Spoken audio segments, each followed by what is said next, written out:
Hello friend, तो कैसे हैं आप? उम्मीद है कि आप सब बहुत ही अच्छे होंगे और अच्छे से अपना पढ़ाई लिखाई कर रहे होंगे। तो आज की इस वीडियो में हम देखने वाले हैं क्लास 10th के हिंदी के जो भी इम्पोर्टेंट ऑब्जेक्टिव है उसको आज हम कवर करने वाले हैं। और सारे के सारे प्रीवियस ईयर क्वेश्चन है यहाँ पे, ठीक है। तो हमारा चैप्टर क्या है, भारत से हम क्या सीखे।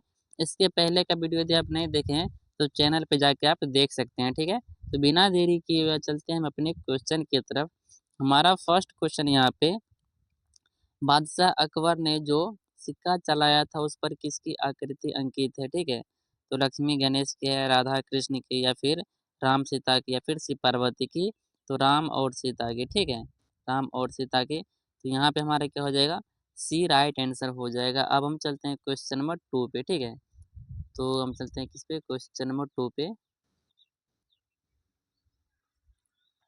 तो क्वेश्चन नंबर 2 है हमारे पास, मैक्स मूलर मैक्स मूलर ने किस किस रचना सॉरी मैक्स मूलर ने किस रचना का जर्मन भाषा में पद्यानुवाद किया था 2025 में और 2021 में पूछा गया है, ठीक है। तो मेघदूत का क्या था, किसका क्या था, मेघदूत का।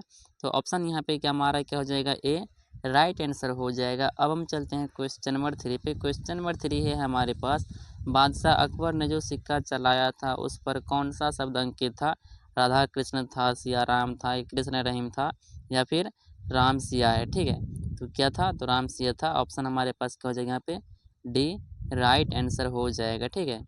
तो अब हम चलते हैं क्वेश्चन नंबर 4 पे। क्वेश्चन नंबर 4 है हमारे पास, स्वामी विवेकानंद ने वेदांतियों का भी वेदांती किसे कहा है, ठीक है। तो मैक्स मुलर को कहा है, गुणाकर मूल्य को, कालिदास को, या फिर विलियम जोन्स को। तो याद रखना ये क्या इंपॉर्टेंट है, 3 वर्षों में ये पूछा गया, ठीक है। कितना, 2025 में, 2022 में, 2019 में भी पूछा गया है। तो स्वामी विवेकानंद ने कहा था, किसने कहा था, इसको भी रखना। तो स्वामी विवेकानंद ने कहा था, किसको कहा था, तो मैक्स मूलर को कहा था। और क्या कहा था, तो वेदांतियों का भी वेदांती, वेदांतियों का भी वेदांती किसे कहा था, मैक्स मूलर को कहा था। किसने कहा था, तो स्वामी विवेकानंद ने कहा था। तो यहाँ पे हमारा एक क्या हो जाएगा, राइट आंसर हो जाएगा। अब चलते हैं क्वेश्चन नंबर 5 पे। देखो जिक्र हम इसलिए करते हैं किसने कहा, क्यों कहा, ताकि मान लीजिए आपसे यदि क्वेश्चन उल्टा कर भी पूछ दे तो आप उसका आंसर आसानी से दे पाएँ, ठीक है।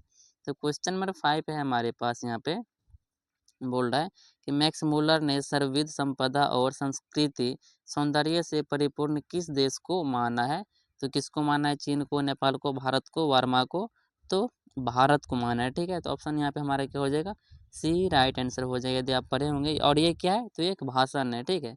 भारत से हम क्या सीखे, उसका लेखक मैक्स मूलर है, और ये क्या है, तो भाषण है, ठीक है। तो यहाँ पे हमारा आंसर क्या हो जाएगा, यहाँ पे सी राइट आंसर हो जाएगा। अब हम चलते हैं क्वेश्चन नंबर 6 पे। तो क्वेश्चन नंबर 6 है हमारे पास, मैक्स मूलर का जन्म आधुनिक जर्मनी के किस नगर में हुआ था।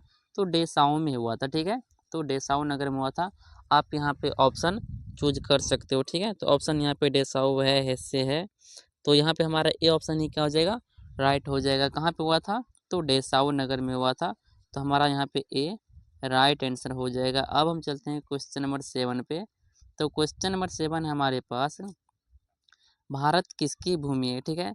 तो ब्राह्मण, ठीक है, ब्राह्मण या वैदिक धर्म की भूमि है। तो यहाँ पे हमारा क्या हो जाएगा, बी राइट आंसर हो जाएगा। और 2023 में ये क्वेश्चन भी रिपीट किया गया है। तो अब चलते हैं क्वेश्चन नंबर 8 पे।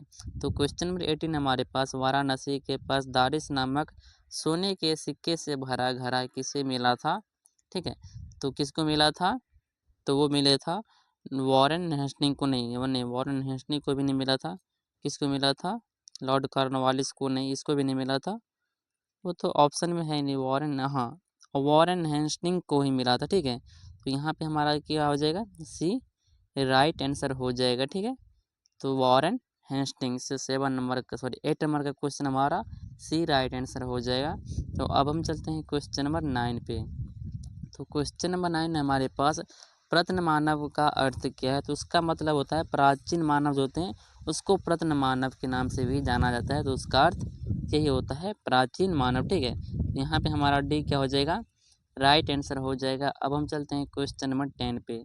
क्वेश्चन नंबर 10 है हमारे पास, मेघदूत का जर्मन पद्यानुवाद किसने किया। ये ऊपर में भी दिया है, ऊपर में भी लिखा हुआ था। तो किसने किया है, मैक्स मूलर ने किया। तो ऑप्शन यहाँ पे हमारे क्या हो जाएगा, तो ए राइट आंसर हो जाएगा।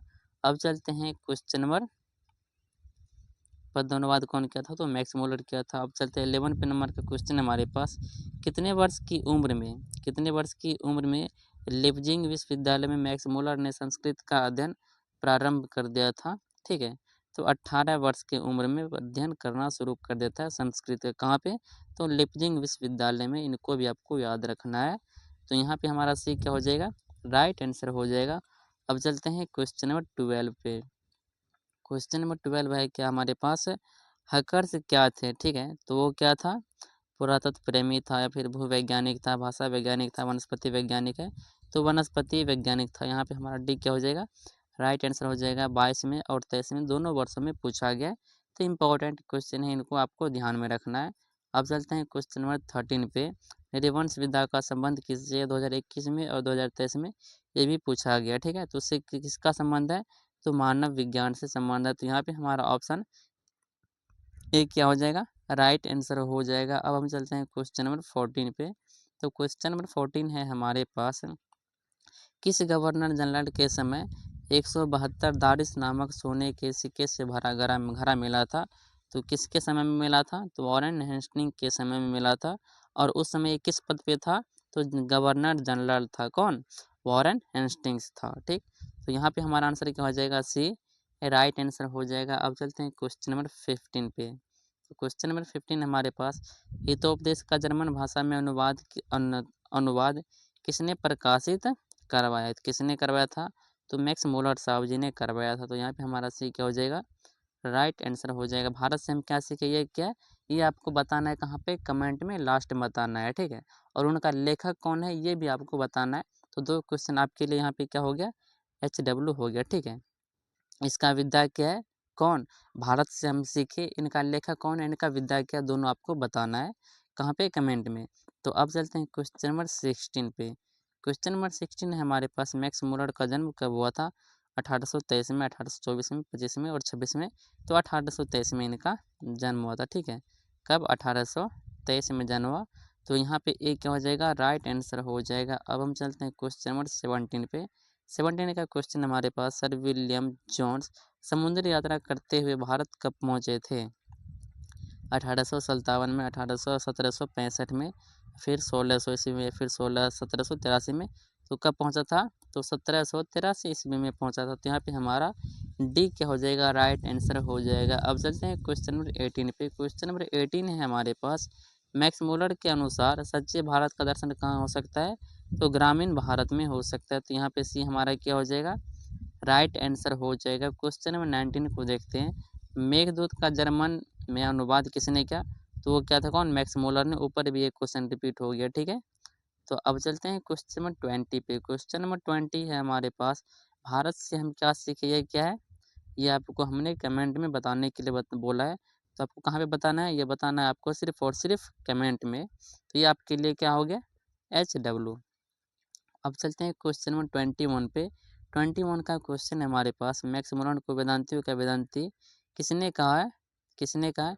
तो ये भी आपको बताना है कमेंट में, ऊपर हम बताए हैं। ठीक है, और ये अब आपको बता देना है कमेंट में। तो अब चलते हैं क्वेश्चन नंबर 22 पे। ठीक है, तो प्लेटो और कांट, ठीक है, प्लेटो और कांट थे महान, क्या थे, वीर थे, दार्शनिक थे, नाविक थे, फिर सैनिक थे।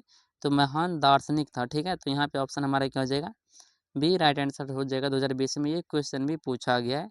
तो क्वेश्चन नंबर 23 को देखते हैं।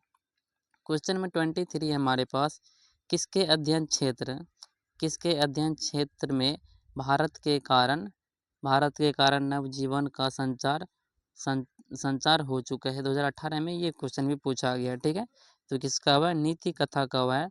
तो ऑप्शन यहाँ पे हमारा से बी क्या हो जाएगा, राइट आंसर हो जाएगा। अब हम चलते हैं क्वेश्चन नंबर 4 पे। तो सॉरी 24 पे। क्वेश्चन नंबर 24 है हमारे पास, यूनान व रोम के संपूर्ण साहित्य से कहाँ अधिक विशाल है। तो इसका राइट आंसर क्या हो जाएगा, संस्कृत भाषा और साहित्य। तो ऑप्शन ए यहाँ पे हमारा क्या हो जाएगा, राइट आंसर हो जाएगा। बाकी यहाँ पे सब्जेक्टिव क्वेश्चन भी टाइप किया हुआ है, PDF बन चुका है, लेकिन इसको हम अगले वीडियो में, सब्जेक्टिव वीडियो में कवर करने वाले हैं।